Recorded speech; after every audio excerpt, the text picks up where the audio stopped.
Bon, bienvenue, un peu plus de monde que tout à l'heure.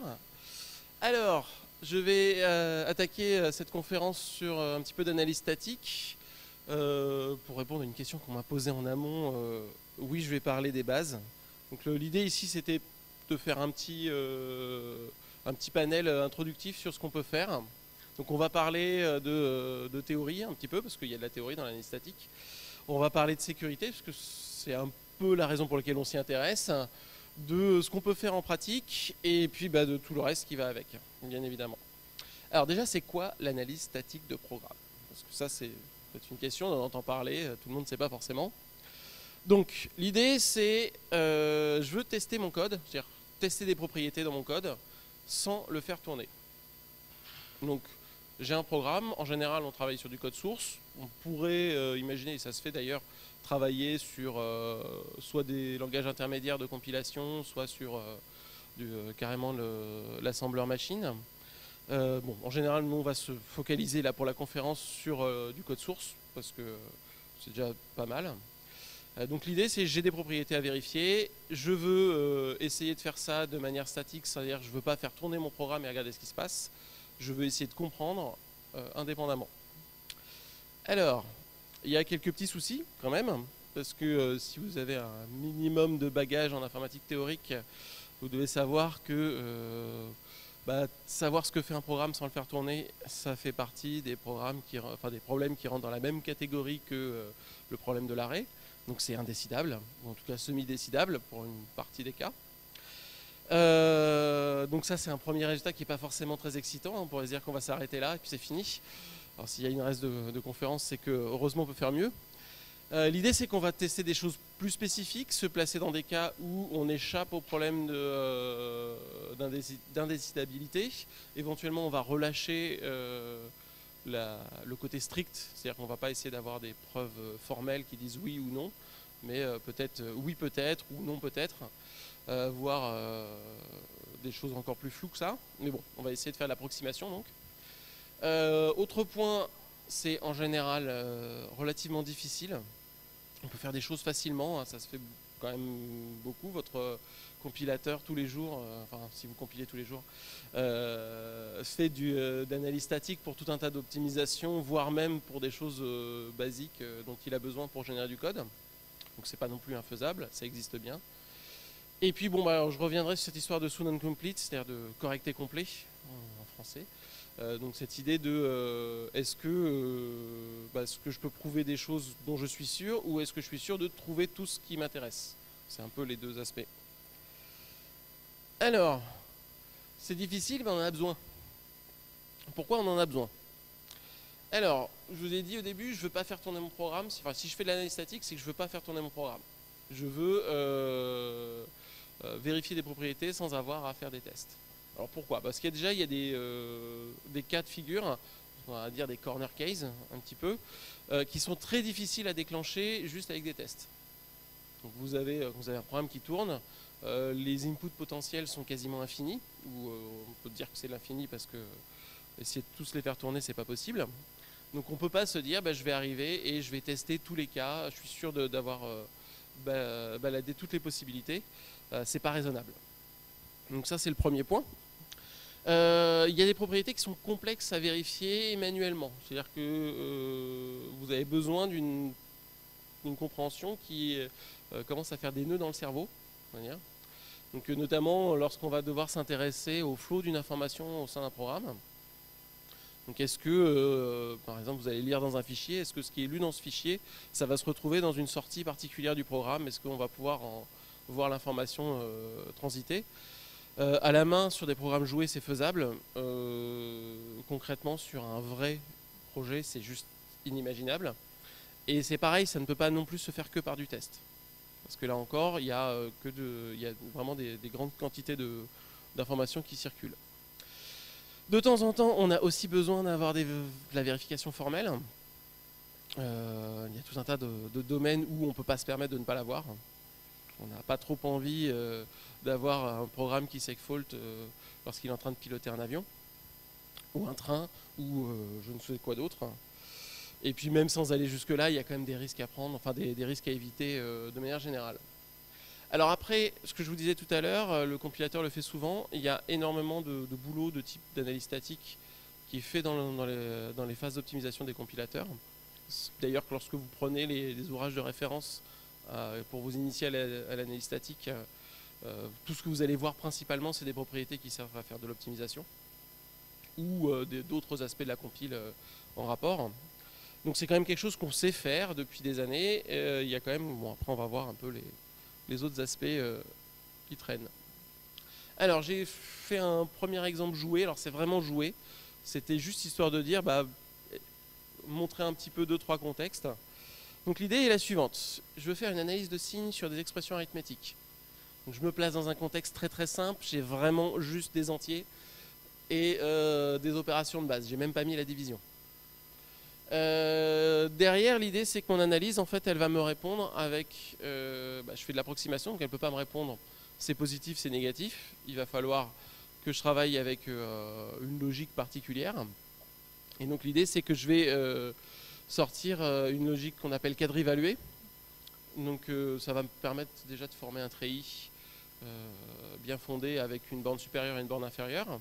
Donc j'ai mes deux résultats qui m'intéressent, plus ou moins.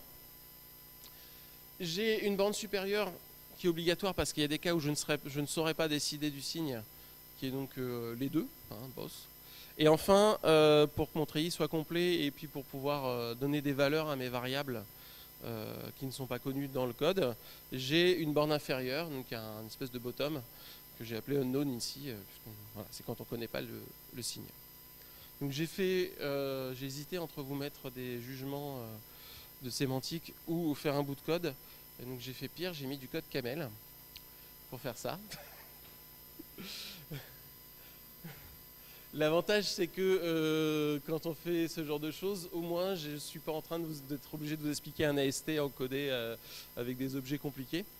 Donc l'implémentation de mon expression en camel, c'est ce qu'on appelle un type somme en camel, pour ceux qui ne connaissent pas le camel. Vous avez des tags en gros et puis ils peuvent être accompagnés de valeurs. Donc les deux premiers, ça va être les feuilles de mon arbre de syntaxe abstraite. Donc soit les littéraux entiers, soit des variables. Ensuite, j'ai mon moins une R pour faire moins une expression. Et puis mes trois opérateurs binaires qui m'intéressent, c'est-à-dire l'addition, la soustraction et la multiplication. Donc après, c'est un type récursif. Donc quand vous avez une addition, vous allez avoir deux sous-expressions qui l'accompagnent. Derrière, j'ai mon type cadre évalué, donc c'est un enum basique. Et puis bon, ça c'est juste parce que j'en ai besoin après. J'ai besoin d'un environnement pour mapper mes variables. Voilà. J'ai été chercher les maps, un functeur camel basique. Ok, alors ma fonction d'analyse de signes. Alors il y a des cas très faciles. Les entiers, enfin les littéraux, leur signe est dans la valeur, donc ça je peux la sortir direct, il suffit juste de tester. Donc c'est mes deux cas de pattern matching initiaux. Les variables, l'idée c'est que comme je suis juste dans une expression, j'ai pas d'affectation, j'ai pas de définition de variable, c'est l'environnement qui va me donner le signe. Donc soit c'est unknown parce que c'est pas défini, soit j'ai déjà un signe attribué. C'est une information extérieure. Ensuite, derrière, comment est-ce qu'on fait une analyse de signes? C'est vraiment basique. On va avoir des cas, en général, qui vont jouer sur cette logique cadre évaluée, où on mélange les opérateurs. Donc ici, par exemple, sur l'opérateur du moins une R, on sait l'effet qu'il va avoir sur le plus et le moins, puisqu'il va inverser le signe. Donc c'est une sorte de note.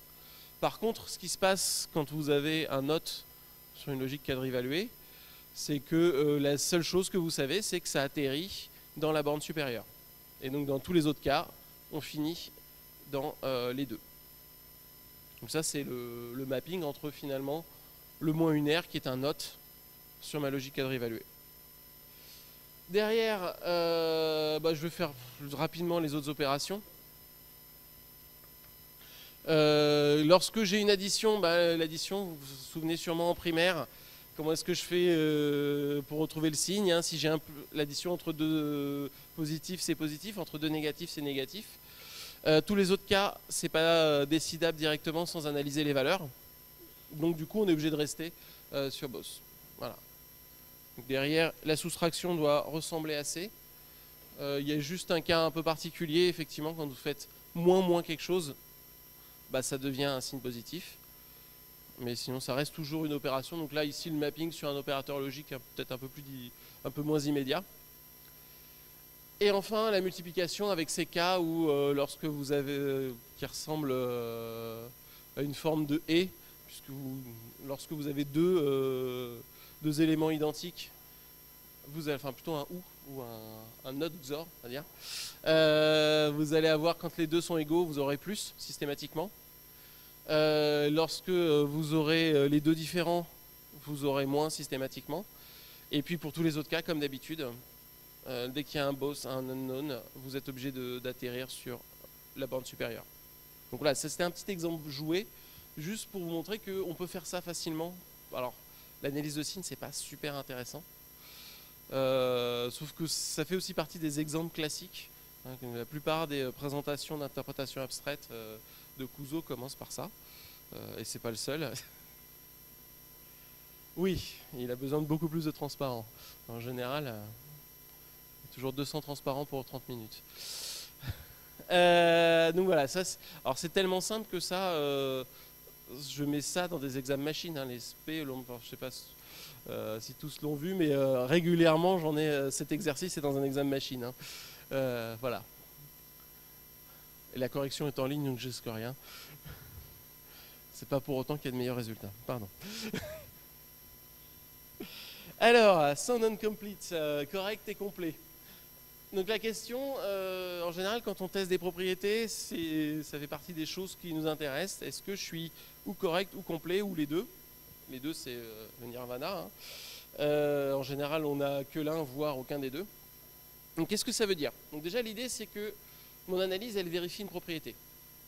Je peux quasiment simplifier la façon de voir le problème en une procédure décisionnelle, c'est-à-dire que ça me répond oui ou non, sur un point précis, à un endroit précis. Alors, c'est pas aussi simple que ça en réalité, mais c'est à peu près l'idée qu'on a derrière. Et lorsque on répond oui ou non, on se pose les questions de savoir si on est décidable, et si on ne l'est pas complètement, c'est-à-dire si on est semi-décidable, il va falloir savoir si vous répondez correctement. C'est-à-dire lorsque vous dites oui, c'est un vrai oui, c'est-à-dire que la propriété est vraiment vérifiée. Et l'autre côté, c'est est-ce que lorsque vous dites sinon, lorsque vous dites non, est-ce que c'est un vrai non? Donc globalement, on va considérer quand on dit qu'on est correct, c'est que tous les cas qui vérifient la propriété possèdent la propriété. Alors, lorsque votre analyse dit oui pour une propriété, elle est vraiment là. Ça ne veut pas dire qu'elle va identifier tous les cas où la propriété est présente. Ça veut juste dire que quand elle trouve la propriété, elle a raison. Ça, c'est ce qu'on appelle sound ou correct. Et complete, c'est l'inverse, c'est-à-dire qu'elle trouve tous les cas. Mais par contre, elle peut peut-être dire oui pour des cas pour lesquels c'est pas le cas, c'est pas vérifié. Enfin, la propriété n'est pas formellement là. Donc, en général, il va falloir choisir entre les deux. Ça dépend de ce que vous voulez. Ça dépend de ce que vous appelez oui et non, hein, bien évidemment, parce qu'il suffit de mettre un note devant la propriété et vous inversez son incomplete. Donc, c'est une question de vocabulaire. Alors, assez souvent, ce qu'on trouve lorsque l'on travaille sur des propriétés d'analyse où on cherche à vérifier, à valider un logiciel, la propriété, déjà, on va l'avoir de manière positive, c'est-à-dire que quand elle dit oui, c'est que tout va bien. Et donc, on va plutôt accepter des analyses correctes, si on peut. Typiquement, j'ai décidé de vous éviter les analyses de flow que j'ai fait en thèse, puis parce que j'en ai parlé l'an dernier déjà, en plus. Donc, on fait des analyses où on détecte des flots d'informations. Donc, l'idée, c'est est-ce que j'ai de l'information qui circule entre une entrée et une sortie? Moi, ce que je veux, c'est répondre non dès que j'ai une suspicion de flot d'informations. Donc, je préfère répondre non trop souvent plutôt que de laisser passer de l'information, parce que sinon, je suis censé apporter une garantie. Mon analyse est censée valider quelque chose. Et si je laisse passer un cas particulier, eh bien, j'ai perdu. Et ceux qui avaient utilisé mon analyse ont perdu aussi. Donc voilà, donc il faut trouver le trade-off. Après, ça dépend. Par exemple, il y a des cas où vous préférez en trouver un maximum. Et tant pis si vous n'avez pas tout, ou alors des cas où ce qui vous intéresse plus, c'est finalement juste débroussailler, enfin voilà. En gros, on peut résumer qu'une analyse correcte, ça produit de la sûreté d'une certaine manière. Donc vous êtes sûr du résultat, même si vous êtes un peu trop extrême. Donc vous ne laissez pas passer des choses qui seraient correctes. Et à l'inverse, vous utilisez des analyses complètes lorsque vous traquez les erreurs. C'est-à-dire lorsque vous êtes en train de chercher les problèmes dans votre implémentation. Ok. Alors, qu'est-ce qu'on a comme analyse à portée de main? Il y a plein de trucs qui existent. Parmi les plus connus, on parle de model checking, de data flow analysis, constraint-based analysis, l'interprétation abstraite de Kuzo, les systèmes de type C, de l'analyse statique aussi, de l'analyse bricolée à la main. On a ma sign analysis juste avant, c'est du bricolé à la main. Et il y a encore plein d'autres trucs. Voilà. J'ai un peu décroché quelques années entre la fin de ma thèse et il y a 2-3 ans, et il y a plein d'autres nouveaux trucs qui ont débarqué. Ça change tout le temps. Je ne vais pas tous les expliquer en détail, juste pour un petit peu d'information. Donc Type System, en général, vous connaissez un petit peu, c'est le truc qui fait que vos programmes ne compilent pas. Enfin, surtout quand vous faites du camel avec moi, enfin, pour ceux que j'ai eu en cours. Donc c'est principalement de l'analyse basée sur l'idée que si vous avez une expression qui est bien typée, a priori, il n'y a pas d'erreur d'exécution par rapport au code. Ça ne veut pas dire que votre code est correct, ça ne veut pas dire qu'il n'y a pas de problème potentiel, que vous ne dépassez pas les bornes de vos tableaux, ce n'est pas toujours inclus dans le type system, mais au moins, normalement, vous n'utilisez pas une opération sur une donnée qui n'est pas censée subir cette opération. Le model checking, c'est en général pas forcément sur du code. C'est plutôt, justement comme son nom l'indique, sur du modèle. Donc la plupart du temps, pour résumer le plus simplement le model checking, on a un automate qui modélise le comportement de ce sur le quoi on est en train de travailler. En général, un automate avec des propriétés temporelles. Donc il y a tout un tas de familles d'automates diverses et variées qui rentrent dans ce cadre-là. Et puis on a une logique descriptive qui une logique particulière qui va nous expliquer des propriétés. Et on va essayer de prouver le fait que ma propriété est impliquée par mon modèle ou que la combinaison entre mon modèle et ma propriété n'aboutit pas à une situation que je ne veux pas. Donc c'est principalement l'idée. Donc derrière, l'idée en général, c'est qu'on va traduire l'automate en formule logique, où on va chercher à résoudre la formule logique dans l'automate et chercher à partir de produits synchronisés ou de choses comme ça, si on peut atteindre un état acceptant, si on peut atteindre le vide ou des choses comme ça. Abstract Interpretation. Je vais sauter les autres parce que je vais faire du data flow après. L'interprétation abstraite, donc c'est une technique avec beaucoup de maths dedans, qui est censée être capable de réexprimer toutes les autres si on écoute toujours le père fondateur. Ça fait beaucoup de choses. En général, donc l'idée sous-jacente, c'est de faire une simulation d'exécution. Je résume très très simplement. Non pas sur les valeurs normales de votre langage, mais sur des valeurs abstraites qui normalement s'inscrivent dans un treillis de Galois. Et ça ressemble un petit peu à sign analysis d'avant, hein, c'est un peu l'idée aussi. C'est-à-dire, je vais simuler l'exécution de mon code, mais comme ce n'est pas des vraies valeurs, je n'ai pas besoin de faire tourner mes boucles un million de fois, hein, et je vais en déduire des propriétés. On fait beaucoup de choses avec l'interprétation abstraite. En théorie, c'est censé être un modèle généraliste dans lequel on peut tout exprimer, et puis il y a des papiers qui montrent qu'on peut faire le model checking avec l'interprétation abstraite. Il y a un cours où on refait le système de ML en interprétation abstraite. Donc voilà. Donc on passe d'un algorithme W qui tient quasiment sur un slide si on ne met pas une police trop grande à 500 slides. J'exagère à chaque fois de plus en plus. Enfin bon, c'est énorme, c'est très intéressant parce que c'est générique, mais c'est relativement énorme. Il y a des maths qui ne sont pas forcément les maths que les informaticiens standards manipulent tous les jours. Mais c'est pas inintéressant parce que ça donne quand même des bonnes choses. Avec ça, par exemple, il y a une dizaine d'années, l'équipe justement de Kuzo validait le code embarqué dans des avions Airbus. Voilà, ils ont trouvé des vraies erreurs. Et a priori, ils ont certifié des morceaux qui n'ont pas planté depuis. Enfin, de ce que j'en sais.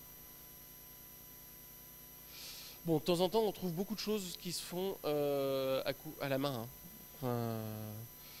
Malheureusement, il y a la théorie, hein, et puis il y a ceux qui n'ont pas fait les études correspondant à la théorie, parce qu'on n'étudie pas tout ça partout, et on fait beaucoup de choses à la main. Alors, je vais faire un petit tour sur le data flow, parce que c'est celle qui, je dirais, est la plus facile à appréhender, et d'une certaine manière, c'est un peu le point de départ de toutes les autres. Alors, j'ai 3 points initiaux pour dire de quoi je vais parler, et puis après on va les regarder en détail, donc ça sera un peu plus gros. Donc, première chose, il faut marquer tous les statements qui vous intéressent. Donc ça, normalement, c'est déjà fait, parce que si vous avez un compilateur, vous avez vos informations de localisation dans le code, dans la ST qui sont déjà présentes. Donc il n'y a pas de raison que vous n'ayez pas déjà ce marquage. Ensuite, on construit ce qu'on appelle le graphe de flow par rapport au bout de code que l'on a identifié. Et puis, une fois qu'on a ce graphe de flow, on va faire des équations qui vont correspondre au flow d'entrée, au flow de sortie sur chacun des statements qui m'intéressent. Et une fois que j'ai mon paquet d'équations, ben, c'est de la résolution. Alors, la résolution, c'est un sujet à part, hein. En général, heureusement, aujourd'hui, on a plein de solvers qui existent pour beaucoup de choses, donc on en profite. Alors, je vais regarder le petit bout de code, là, je l'ai un peu grossi. Ce qui m'intéresse ici, c'est une chose assez classique en compile. Je veux savoir, est-ce que l'expression A plus B qui se trouve dans la condition de boucle est accessible? C'est-à-dire, est-ce qu'elle a déjà été calculée avant, et si elle a déjà été calculée, est-ce qu'elle est toujours valable à cet endroit-là? C'est-à-dire, est-ce que je vais pouvoir finalement réutiliser le résultat de calcul précédent? Donc c'est assez évident ici si je regarde le code, a priori, parce que avant l'entrée en boucle, je l'ai calculé avant dans X, et pendant le corps de la boucle, je la calcule juste avant de boucler. Donc c'est évident. Le problème, c'est que c'est évident avec les yeux, c'est pas toujours évident avec un vrai programme formel. Et puis là, c'est un exemple joué. Si vous le faites sur du vrai code, ça ne sera pas toujours aussi évident. Donc ce que je vous ai dit, on a marqué toutes les statements qui nous intéressent, donc principalement les expressions plus que les parties de control flow. Donc j'ai pas marqué la boucle, j'ai marqué la condition dans la boucle. Les numéros que vous voyez à côté du code se retrouvent sur le data flow qui est à côté, enfin le graphe de flow.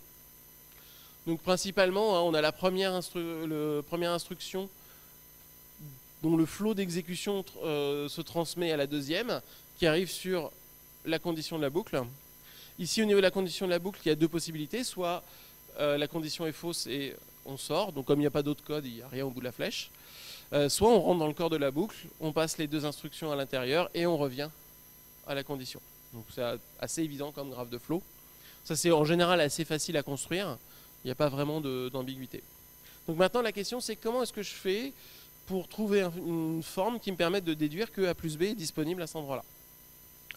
Donc ce que je vais faire, c'est que je vais rajouter un jeu d'équations sur chaque statement en entrée, en sortie.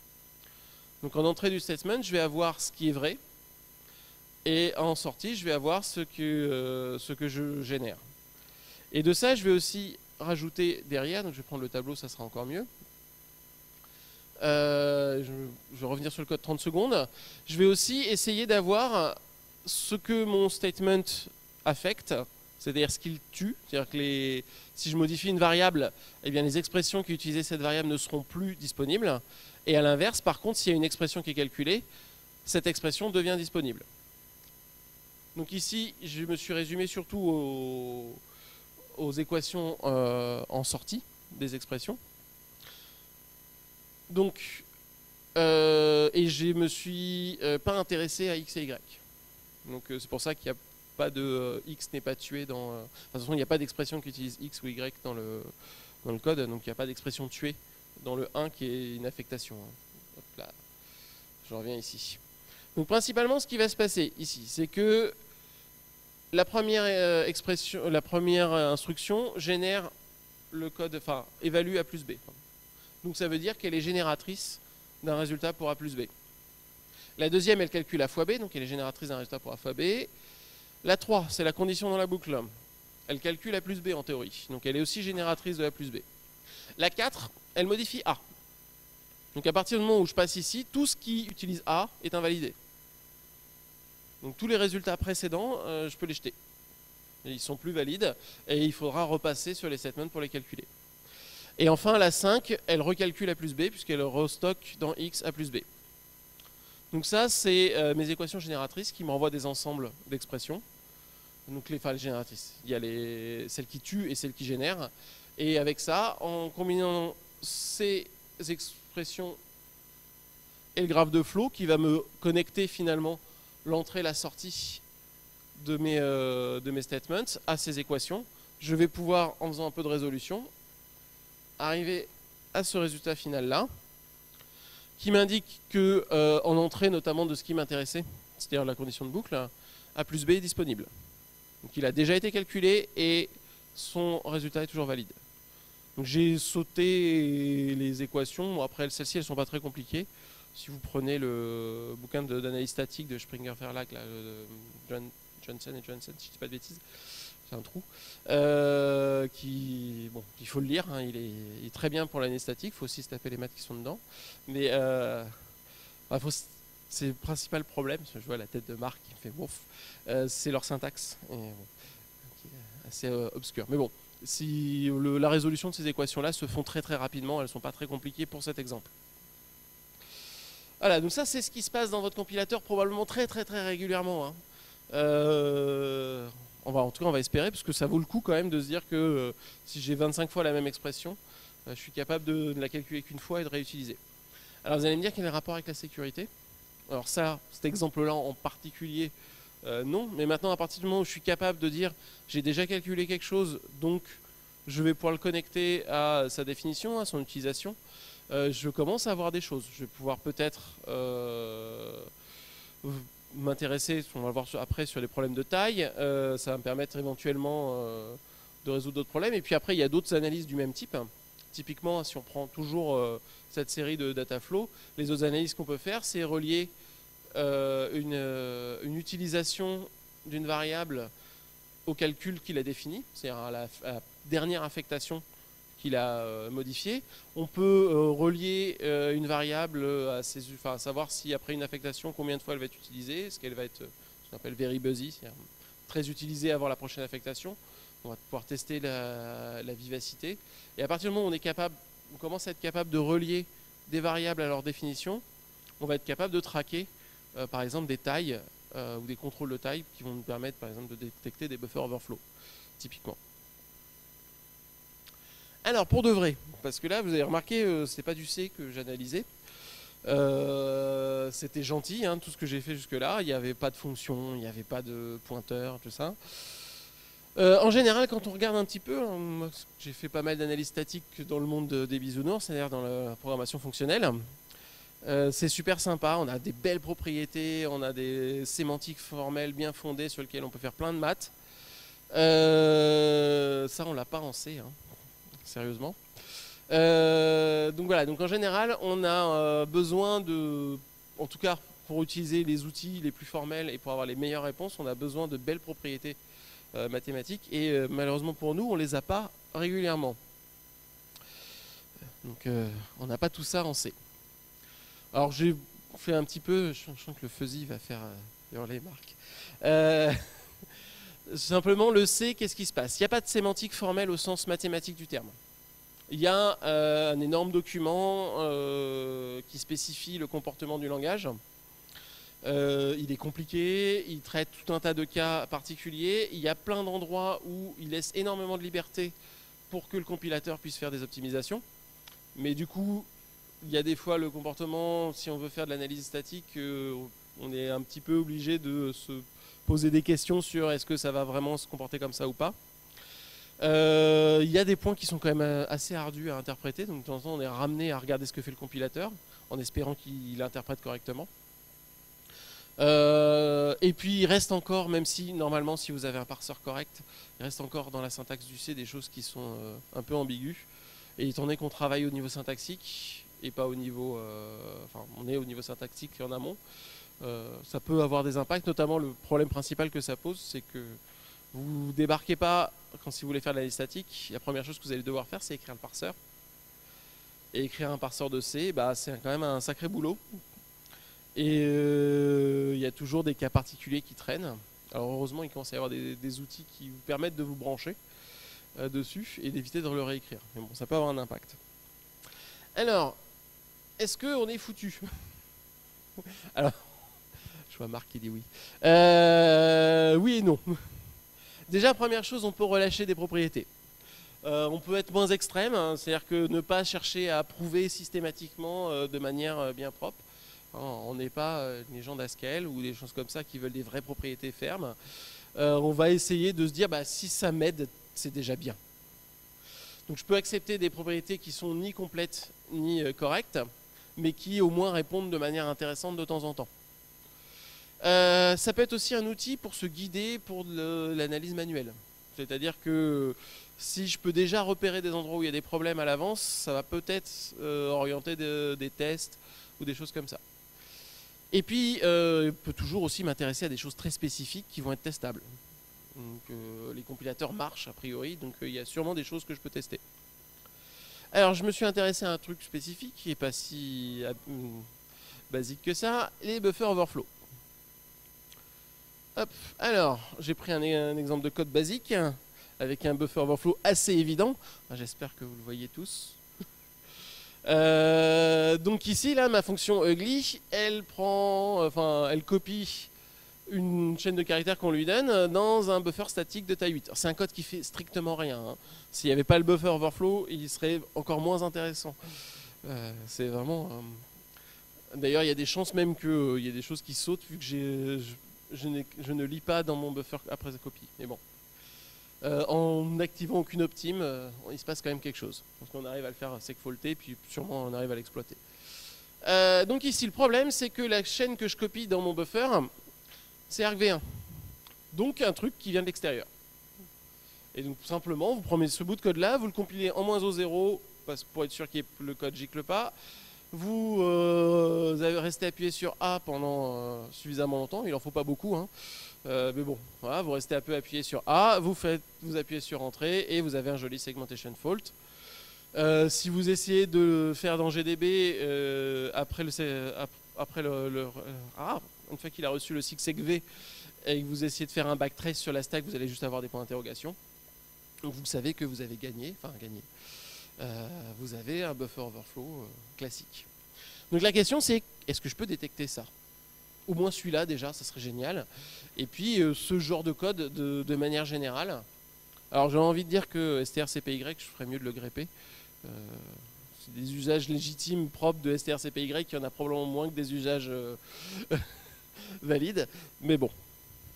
Alors qu'est-ce qu'on peut faire ici rapidement par rapport à ce qu'on a vu après? Simplement, mis à part le fait qu'on a une fonction, l'appel de la fonction ici, je peux le remplacer par simplement, au pire dans un cas simple, mettre des informations attachées au nom de la fonction. Donc si je peux exprimer simplement qu'elle va écrire au moins autant d'octets qu'elle n'en trouvera dans SRC, qu'elle en lira dans SRC, je pourrais peut-être poser après des équations qui marchent par rapport au type d'analyse qu'on a vu juste avant. Typiquement d'ailleurs c'est comme ça que marche un des tools que je vous montre après. Donc ça je peux essayer de faire ça et puis après ce qui m'intéresse c'est percevoir que dans mon appel de fonction, que là où j'appelle ma fonction je lui passe quelque chose dont j'ai pas borné la taille.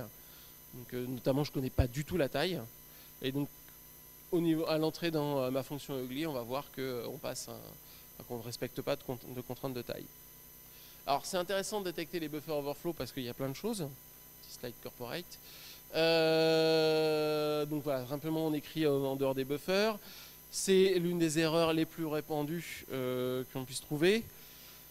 Alors j'ai été chercher, je suis tombé sur un rapport de gens de chez Qualys qui avec des jolis diagrammes qui expliquent le nombre de failles. Donc en tête de toutes les failles, on a les buffers overflow. Alors c'est censé représenter 14%. Ça paraît pas si énorme que ça, sauf que tous les autres c'est plus petit. Et puis que dans le tas, il y a aussi tous les sites web mal foutus. Voilà. Et après, donc, ce chiffre ramené en examinant la sévérité, entre guillemets, de ces vulnérabilités, on monte à 23%. Le problème est connu depuis longtemps. Alors, en général, on a tendance à citer Smashing the Stack for Fun and Profits de LF1, à citer le verre sur Finger en 88. Et en fouillant un petit peu, je me suis aperçu que quelqu'un en parlait déjà en 72. en expliquant ce qu'on pouvait faire déjà, mais sans proof of concept, hein, c'était purement théorique. Donc c'est vraiment quelque chose qu'on a anticipé, que tout le monde connaît, et pourtant il y en a encore beaucoup aujourd'hui. Alors qu'est-ce qu'on peut faire? Je vous l'ai dit tout à l'heure en introduction sur le bout de code, je peux traquer l'usage des fonctions dangereuses. Je peux les étiqueter avec des informations sur leur comportement, donc pour essayer de déduire les dangers. Et puis derrière, mettre en place des contraintes numériques, faire de l'analyse de contraintes numériques à partir de ça. Lorsque la contrainte n'est pas vérifiée, je vais faire sortir un warning et je vais espérer que tout va bien. Et puis une fois que c'est fait, je vais essayer d'aller regarder le bout de code, hein, parce que ça ne suffit pas de dire qu'il y a un problème là, il faut quand même le vérifier. Alors je vais vous parler d'un petit outil qui marche, qui s'appelle Splint. C'est parti d'un article de Usenix 2001, c'est à la fois pas récent et pas vieux par rapport à l'analyse statique. Donc c'est exactement l'idée que je viens de vous décrire. Ils annotent les fonctions de la libc, en tout cas dans la version de l'article. Ils annotent les fonctions de la libc, et derrière ils utilisent un checker de contraintes qui s'appelait à l'époque lclint, qui maintenant s'appelle Splint. Et à partir de là, ils regardent s'ils ne peuvent pas prouver la contrainte entre la taille, les annotations sur le leader de la libc et les tailles de chaîne, connues ou non connues, ils émettent un warning.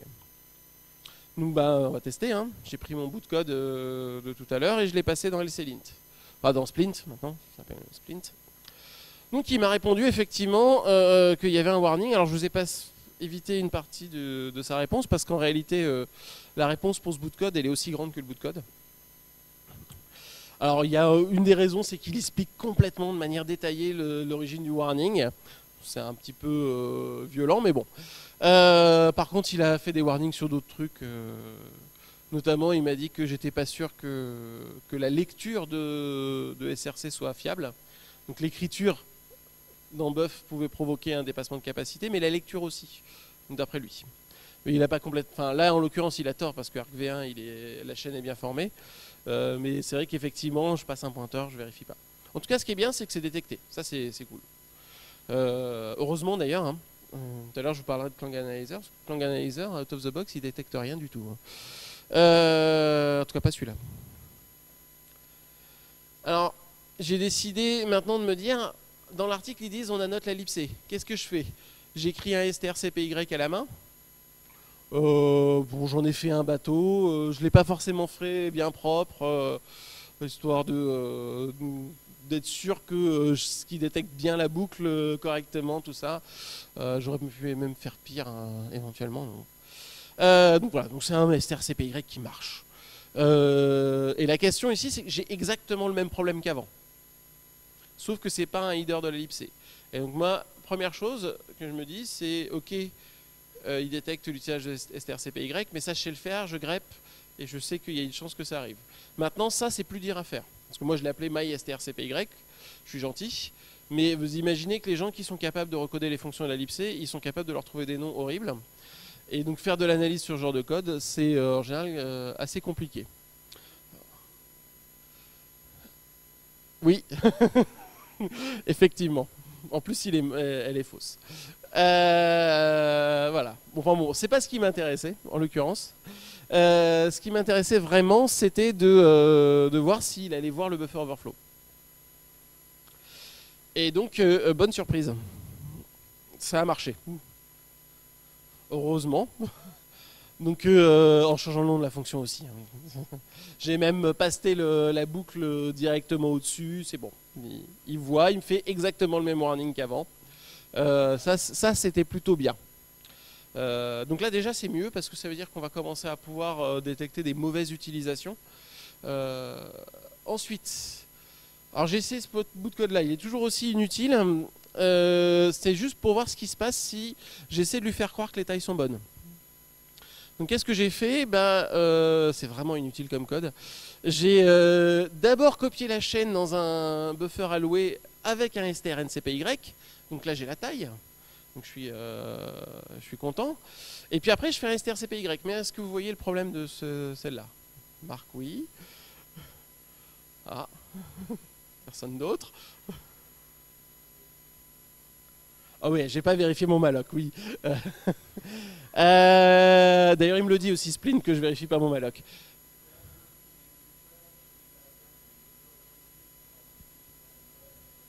Oui. Mon strncpy, donc pour résumer Marc, qu'on n'a peut-être pas entendu dans le flux, il ne manipule pas des chaînes de caractères, il copie et il ne met des zéros que quand la chaîne d'origine est plus petite. Donc là, à la fin de si SRC fait plus que 8 caractères, à la fin de buff 1, je n'ai pas de 0. Et je ne sais pas ce qu'il y a derrière. En général, le je ne sais pas ce qu'il y a derrière, ça va principalement impliquer que ça va continuer à copier. Alors si j'ai de la chance, j'ai été alloué à un endroit où il y avait des zéros, voilà, bon, faut pas trop compter dessus. Donc là, typiquement, ce code-là, segfault de la même manière que le précédent. Donc là, j'étais un petit peu en attente de Splint pour voir s'il allait réagir, et bonne surprise. Ça paraît évident, il a bien réagi. Du coup, j'ai un peu trituré pour voir sur quoi il réagissait vraiment. Je lui rajoute un \0 explicitement. Donc là, j'ai supprimé le problème. Et ben, la réponse de Splint, c'est un false warning. Il me dit toujours la même erreur sur ma copie. Mince, c'est gênant. C'est gênant parce que ça veut dire que si... Alors cet exemple est vraiment stupide, hein, mais si j'ai mon buffer que j'ai fait exprès de poser des zéros pour m'assurer que j'ai pas de problème de déplacement de taille, je vais me payer des warnings avec mon outil de vérification et je vais devoir du coup éliminer tous ces warnings au fur et à mesure. Donc c'est pas forcément intéressant. Puis du coup j'ai fait autre chose. Parce que je me suis dit, ici, il n'a pas détecté l'écriture de 0, mais si je change la style dans le strncpy, je fais ça. Donc ici, je pose une copie de 7 caractères. Alors ici, vous allez me dire, c'est bon. Bah non, toujours pas. J'ai le même problème. Parce qu'il va copier 7 caractères et il va s'arrêter là. Et s'il n'y avait pas de 0 à la fin, eh bien, le strcpy va planter. Et ben, Splint ne détecte rien. J'ai perdu. Bon, c'est pas encore ça, hein. Sachant que le tool a 10 ans. Alors je sais pas s'ils sont très actifs sur le développement. J'ai été rapidement sur la page, c'est un produit universitaire. Enfin produit. Logiciel open source. C'est universitaire, ils sont sûrement dépendants comme d'habitude des thésards et étudiants disponibles. Donc peut-être que ça changera. C'est peut-être aussi intimement lié au fait que leurs contraintes sont très peu expressives. J'ai regardé vite fait exactement la logique sur laquelle ils travaillaient. Voilà, ils ont une contrainte de potentialité de lecture de taille et c'est à peu près tout. Donc du coup, c'est un peu limité, mais c'est quand même déjà pas mal, hein. Hop là, donc on approche de la fin. Je vous parle rapidement de Clang Analyzer, parce qu'au début je comptais vous montrer un plugin développé, mais il n'a pas beaucoup avancé. Ouais. Donc juste 30 secondes sur Clang. L'avantage de Clang Analyzer, c'est un outil d'analyse de code qui est intégré dans Clang. Vous avez le parseur de Clang et tout ce qui va avec. Et vous avez juste à fournir des visiteurs sur leur AST en objet. Donc ça, c'est pas mal. Donc voilà, donc il y a pas mal de qualité. Alors le problème, c'est que moi, je l'ai testé vite fait, hein. J'ai commencé à essayer d'écrire quelque chose, mais surtout, j'ai testé l'outil de base. Et je lui ai donné le code d'avant, il n'a rien vu.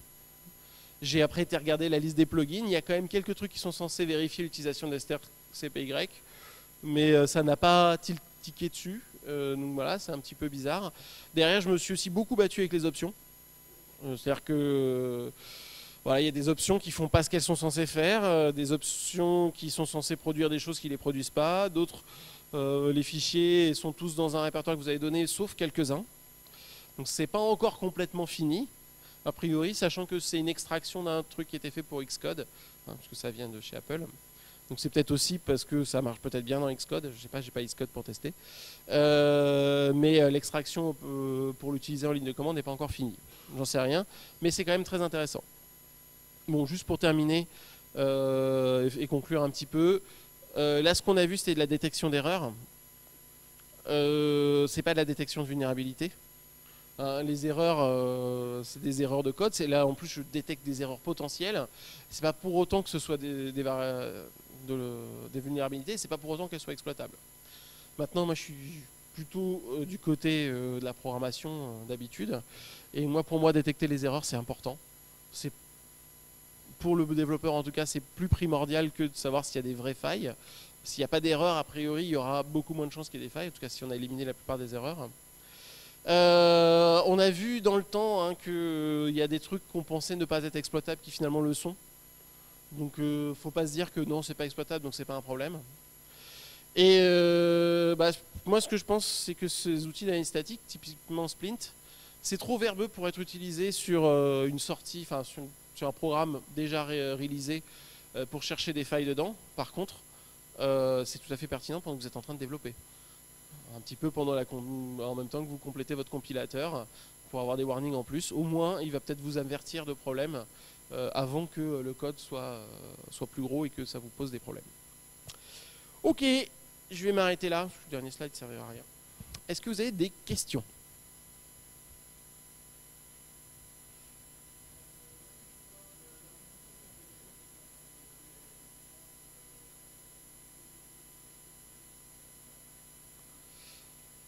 Alors, il y a des problèmes legacy. Ah oui, alors je répète la question pour le stream. La question de Marc, c'est lorsque je parlais d'ambiguïté syntaxique dans le C, est-ce que je parle de legacy code ou d'ambiguïté dans le standard? Alors, je vais dire un petit peu des deux. Il y a des choses, des exemples bêtes. On va prendre l'exemple de la position du const, qui est assez typique de ce qui traîne dans la syntaxe du C. La spec spécifie que le const doit se trouver sur une position qui nous permet de faire des consts imbriqués avec des pointeurs et de mélanger les deux, sauf un cas particulier, qui est là juste parce qu'avant on ne le mettait pas là, qui est qu'on a le droit de le mettre juste avant le type sur la gauche. Donc ça c'est exemple typique, alors c'est pas forcément un gros problème celui-là.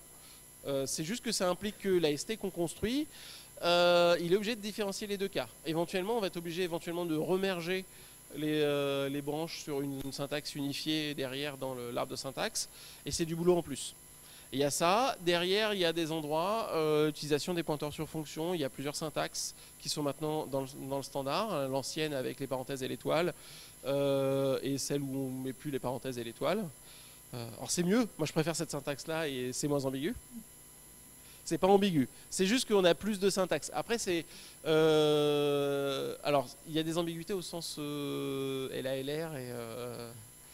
mais bon. Je t'ai pas entendu. Ouais, bah il y a le problème du dangling else qui est toujours présent. Mais celui-là, il est résolu. De toute façon, on l'a toujours celui-là. Dès qu'on met pas de zen, c'est obligatoire.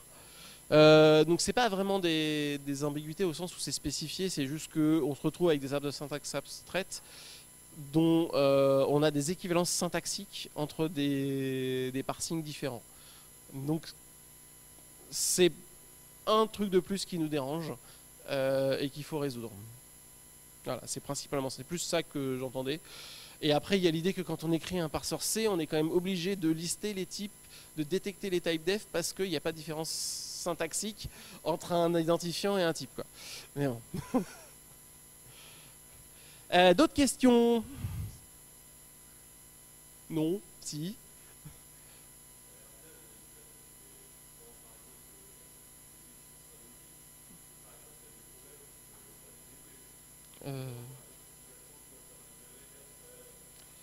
Alors, l'utilisation de pointeurs libérés, le use after free, ouais, il y a des analyses sur le use after free. Ça dépend de. Il y a des cas qui sont compliqués parce qu'effectivement, notamment des threads, voilà, c'est compliqué. Il y a effectivement, ça résout pas tous les problèmes. On est d'accord. Alors j'ai pas testé les use after free avec cet outil-là. Il y a des outils qui le font, ça c'est sûr. Au pire, j'ai pas parlé, je voulais en parler. D'ailleurs, j'ai oublié de le citer dans Insta, mais il y a un outil qui s'appelle Framassé, qui a énormément de features, alors normalement qui sont faites pour vérifier des specs ou des choses comme ça, mais il a déjà beaucoup de choses de test sans avoir instrumenté le code, et il est vraiment bien. Ça appuie sur des vrais théorèmes solvers, genre Z3, Coq, tout ça. Puis en plus, il y a des anciens profs à moi qui bossent dessus. Oui.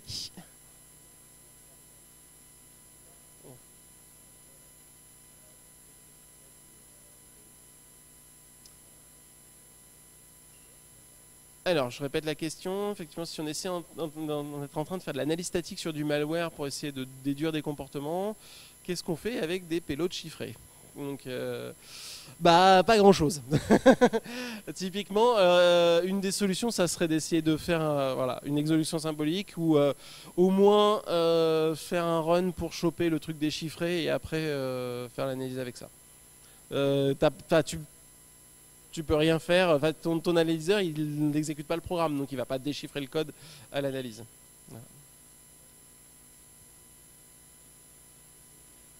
Ouais. Ouais, tout ce que disait Manu, hein, tout ce qui est code compressé, code paquet, enfin, de manière générale, dès que le code n'est pas sous sa forme naturelle, et sans même parler de malware, hein, on va voir dans les bootloaders ou dans les démos.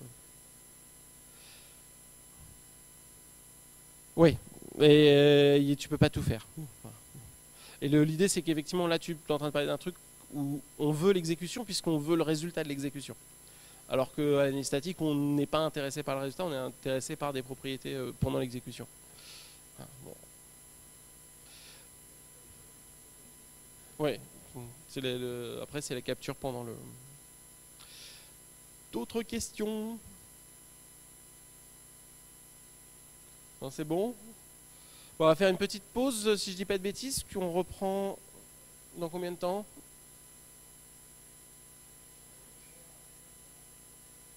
Ah.